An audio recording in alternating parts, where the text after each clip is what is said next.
writing and arts, and I was commissioned to do a piece on this artist, Augusto, which I did. And here I was, and the cycle of presentations at the Americas Society came back around to Brazil exactly during the time when this was going on. So I'm back to participate in the ongoing seminar on the literature of Bahia and Rio de Janeiro. So on Monday evening at 7 p.m. at 680 Park Avenue, America Society, free admission. Yes. Free admission. Literature of Rio de Janeiro, which is not Augusto Campos, it's very Sao Paulo, and we'll be doing literature, popular music, literature, both narrative and poetry. So I think Dan Schmidt, who's here, who's the director of that, and because of him, I'm here. So it's a nice way for the two institutions to cooperate. This is review 73, but the brand new issue is review 83. So that just 10 issues down, and it's on the literature of Bahia and Rio de Janeiro. It doesn't have Augusto in it, but it has some friends of his. Some friends of his. Might mention in the course of events. Secondly, thanks again to the to BFA and the telephone for the opportunity to do all this. This is wonderful. If I was going to invent something, hey, let's do something. This is what I. It's like it's the perfect event that recognizes what Augusto is all about, which is that intersection of modern poetry and modern art, sound, image, and word. This show is doing it. So we have a soundtrack going on. Augusto put out a CD with his son called Poesia at Risco. Poetry is risk.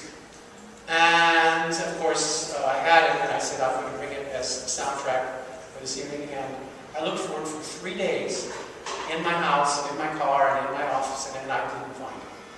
So several of those tracks, however, are on this CD, which is Verbo Vocal Visual. This is a commemoration of poetry that took place in Sao Paulo in 2006, let's say.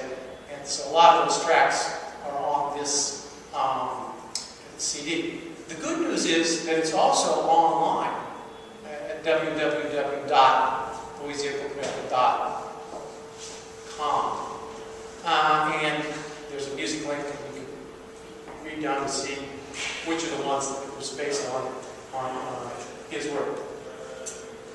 So I'm thanking them for the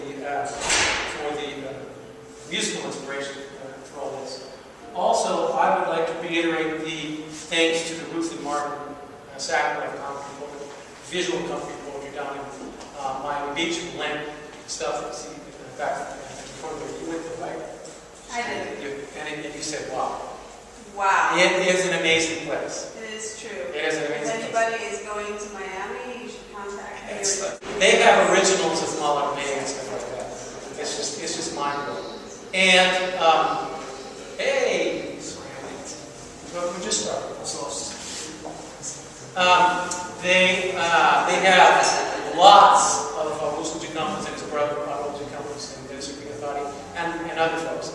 In fact, I met them because they didn't trust, this was back before FedEx and DHL and all that good couriers. So I was hired as an international drug runner to hand deliver the goods from Sao Paulo to Ruth and Marvin Sacramento at the Miami airport many years ago. Back then. Anyway, they're great, and we should thank them again for their participation. I liked them so much when I moved to Florida that I said I'm going to do a little show, and we did Brazilian concrete and visual poetry from the Ruth and Marvin Sacramento archive. Because it was just so great. I said, this has to go public. So it's another reason I'm happy for this event, because It's in a sequence of events that take place in the 80s and the 90s and the 00s. And it's right, I don't know if you know this, but this is we're celebrating Augusto's 80th birthday. So this is like, for him, it's like a birthday present for him. I think it's another just synchronicity. It was time to have the idea. And so there's also a site, magazine for visual art in Brazil called Perrone, which is on the computer in the back there. And there's the homage to his 80 years. So it's a lot of different things coming together, all felicitous, simultaneous happenings. Also, I would like to comment on the title, which has a lot of allusions. I'm not sure exactly how we came up with the title, but it's a cell phone, a telephone sem fio, a wireless phone, and which speaks exactly to one of Augusto's main interests since 1950, which is how technology and art intersect, and how through what was considered page poetry through all the centuries started to change, especially with him. So the cell phone is kind of emblematic of the way we changed our thoughts about art transmission of art, poetry transmission of poetry, etc. It also remits to something that one of the artists picked up on, which was Morse code. And in fact, in the book, which I forgot to bring to this, such as Brazil, Lyric of Americas, we translated Augusto's poem called A Morse, which is dedicated to the inventor of the telegraph, because he discovered a poem written in Colombia in about 1900, which was the first love poem by telegram. So, so he picked up on that, and he takes the verses, he extracts the verses and puts it down, and then translates that into Morse code below the text. Okay. Now, when we translated it into, because it's in Morse code, it has to be exactly what it tells us, it's 7 to 9. And so we were able to translate it into English verbally and get the message. But we just left the Morse code as if it were written in Portuguese. Okay, Elizabeth is here. I told Professor Lowe that the Elizabeth Art Foundation is someplace that she absolutely had to know because it was named after her.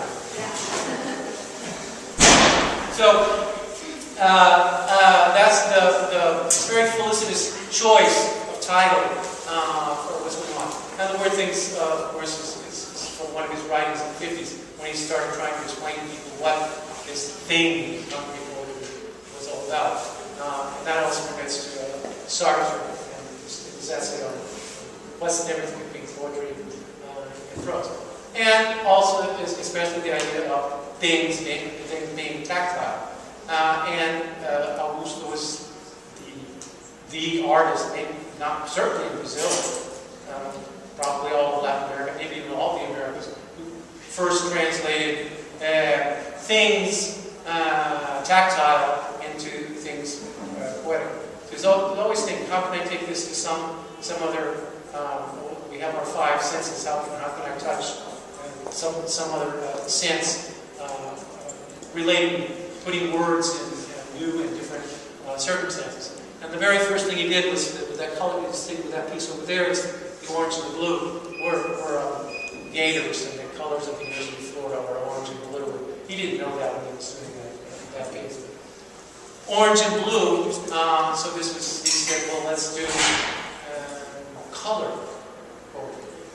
But he got the idea from music, Klang finding melody from Beethoven. So there you have that perfect marriage of the three, which is always trying to get, which is